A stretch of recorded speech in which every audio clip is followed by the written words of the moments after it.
It doesn't feel like protection, does it? It feels exhausting. It feels like your mind just won't stop.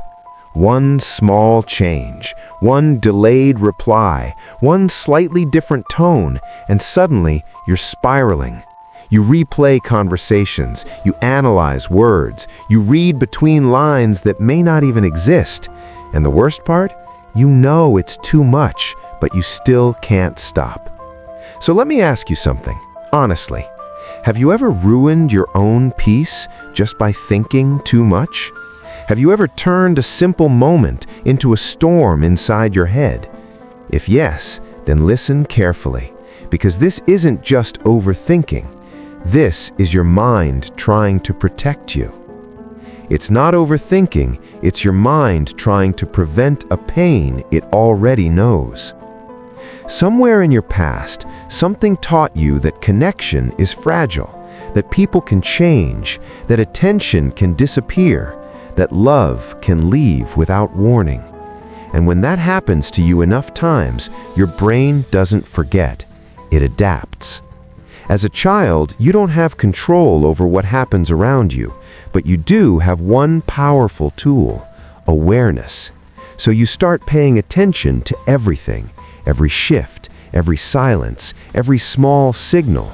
Because if you can predict what's coming, maybe you can avoid the pain. And slowly, without realizing it, your brain builds a system. A system where nothing is taken at face value. A system where every action has a hidden meaning. A system where your safety depends on how well you can read between the lines. So now, as an adult, that system is still running. You see a late reply. Your mind says, something's wrong. You notice a change in energy. Your mind says, they're pulling away. You feel distance. Your mind says, prepare yourself. And just like that, you're no longer in the present moment. You're in survival mode. And here's the part most people misunderstand. You're not overthinking because you're weak. You're overthinking because at some point in your life, it worked. It helped you stay one step ahead. It helped you emotionally prepare. It helped you feel some sense of control in situations where you had none. But now, that same system is turning against you, because instead of protecting you from pain, it's creating it. You start assuming the worst before anything even happens. You start reacting to possibilities instead of reality. You start questioning things that were never actually a problem. And slowly, quietly, you begin to lose trust. Not just in others, but in yourself. So pause for a moment. Think about your last relationship, or even your current one. How many times were you reacting to what was actually happening? And how many times were you reacting to what you feared might happen? Be honest with yourself, because the answer to that question might explain everything. And if this is already hitting close to home, don't just scroll past it. Drop a comment. Tell me, do you feel like your mind is always searching for something to go wrong? Because in the next part, we're going to break down exactly how this pattern forms and why it's so hard to escape. Now let's go deeper. Because overthinking doesn't just appear out of nowhere. It follows a pattern, a very specific one. And once you see it, you can't unsee it. It starts with uncertainty. Not big, obvious uncertainty, small, subtle moments. A delayed message, a shorter reply, a slight shift in tone. Something changes, just enough for your brain to notice. And the moment it does, your system activates. Your heart rate shifts, your focus narrows, and your mind begins searching. What changed? Did I do something wrong? Are they losing interest? And here's where it gets dangerous. Your brain doesn't wait for answers, it creates them. Not based on reality, but based on memory. Because your mind isn't just looking at the present moment, it's scanning your past. Every time you felt ignored, every time someone pulled away, every time connection turned into distance. And it uses those memories to fill in the gaps. So instead of seeing what is, you start seeing what was. And suddenly, your reaction isn't about this person anymore. It's about everyone who came before them. That's why it feels so intense. That's why a small situation creates a big emotional response. Because you're not reacting to one moment, you're reacting to a pattern your brain recognizes. Now ask yourself this: have you ever been in a situation where nothing was clearly wrong, but you still felt anxious? Like something was off, even if you couldn't explain it? That's not intuition, that's conditioning. And the difference between the two can change your entire life. Intuition is calm, it's clear, it doesn't scream. Conditioning is loud, urgent, repetitive, it demands action. So when your mind keeps looping the same thoughts over and over again, that's not your inner wisdom guiding you. That's your survival system trying to regain control. And how does it try to do that?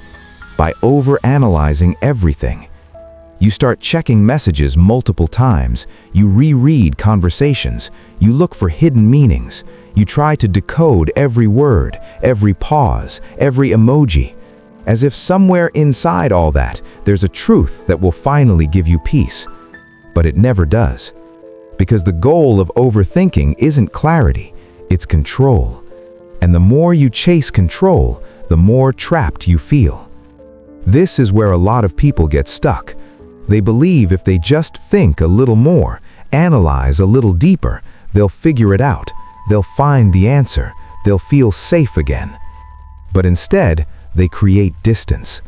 Distance from the present moment, distance from the person in front of them, and most importantly, distance from themselves. Because when your mind is constantly scanning for problems, you stop experiencing what's actually real. And this is how overthinking slowly begins to sabotage your relationships. Not because you don't care, but because you care so much that your fears start speaking louder than your reality. So let me ask you something again, and really sit with this. In your relationships, are you trying to understand what's happening, or are you trying to prevent what you're afraid might happen? Because those are two very different things. And if you don't recognize which one you're doing, you'll keep repeating the same emotional cycle again and again. In the final part, we're going to face the hardest truth of all. Not about them, but about you, and what your mind has been trying to protect this whole time. So what is your mind actually trying to protect you from? Not the delayed reply, not the tone, not the situation in front of you. It's trying to protect you from a feeling, a very specific one. The feeling of being left. The feeling of not being chosen. The feeling of realizing you cared more than they did. That feeling didn't start here. It started earlier.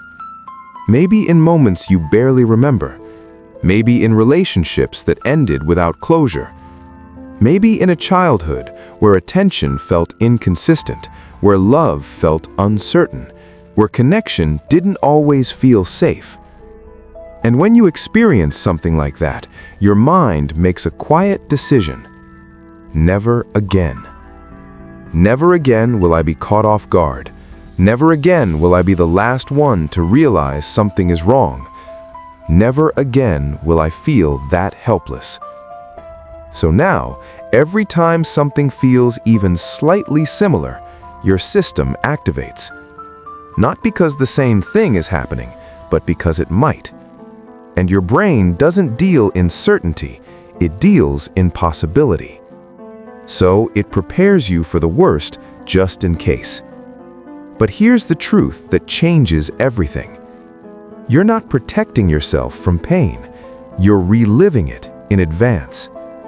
Every scenario you imagine, every outcome you fear, every conclusion you jump to, your body experiences it as if it's real. So even when nothing has happened, you feel hurt. Even when no one has left, you feel abandoned. Even when everything is fine, you feel unsafe. And that's the trap. Because the more you overthink, the more you reinforce the belief that something is wrong. And the more that belief grows, the harder it becomes to feel calm, to feel secure, to feel at peace in your own relationships. So what do? Do you just stop thinking? No. Because this isn't about forcing your mind to be quiet. It's about understanding why it's so loud in the first place. It's about catching yourself in the moment and asking a different question. Not, what if something goes wrong, but what am I afraid of feeling right now? That question changes everything. Because instead of chasing answers outside, you start listening inside.